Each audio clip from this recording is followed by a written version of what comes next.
तो आज की इस वीडियो में मैं आपको बताने वाली हूँ कि अगर आपको पुरानी से पुरानी खांसी है, बलगम वाली खांसी है, दवाइयाँ लेने पर भी आपकी सर्दी खांसी ठीक नहीं हो रही है, छोटे बच्चों को है, आपको है, इसके साथ ही आपको नज़ला जुकाम और कफ बनने की शिकायत है, रात को नींद नहीं आती, बहुत खांसी होती है, आपको खांसी के साथ बहुत ज़्यादा कफ आता है, तो इन सारी परेशानियों से बचना चाहते हैं तो आज मैं आपके लिए बहुत स्पेशल वीडियो लेकर आई हूँ। इस वीडियो में मैं आपको एक ऐसी रेमेडी बताने वाली हूँ, अगर आप उसका यूज़ करते हैं तो आपको पहले दिन से फ़र्क दिखना शुरू हो जाएगा। ये आज जो मैं रेमेडी आपको बताने वाली हूँ ये हमेशा ही आपके घरों में होती है, कहीं बाहर आपको जाने की ज़रूरत नहीं है।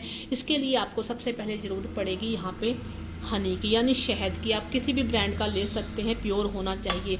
और इसके साथ आपको लेना है यहाँ पे आधा छोटा चम्मच हल्दी। इन दोनों चीज़ों को आपको अच्छे से मिक्स कर लेना है इस तरीके से।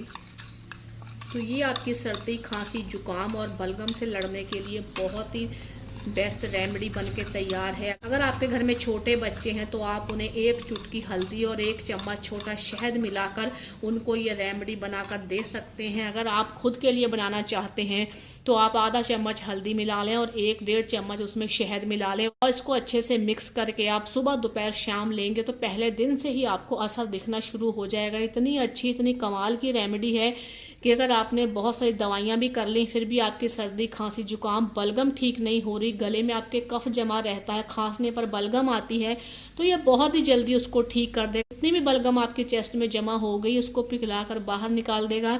तो इस तरीके से आप इसे फ्रेश बनाइए और खा लीजिए।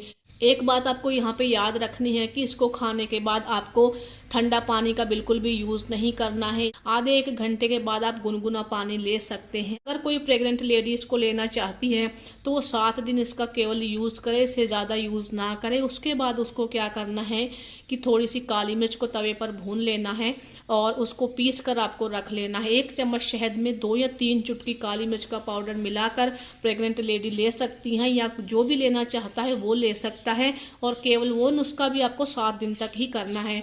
तो इसको लेने के बाद आपको दोनों नुस्खे अगर आप करते हैं तो केवल आपको गुनगुना पानी ही लेना है कुछ दिनों तक, और आप इसको खाएंगे तो यकीन मानिए आपकी पुरानी से पुरानी खांसी, बलगम वाली खांसी, सूखी खांसी भी अगर आपको होती है, गले में कफ जमा हो गया है, तो सारी परेशानियां आपकी ख़त्म हो जाएंगी। बहुत ही अच्छी रेमेडी है। आप तो जानते ही हैं कि हल्दी एंटीबैक्टीरियल होती है, रोगों से लड़ने में हेल्प करती है, गले में होने वाली खराश में फ़ायदा करेगी, सर्दी, खांसी, जुकाम में तो फ़ायदा करेगी ही।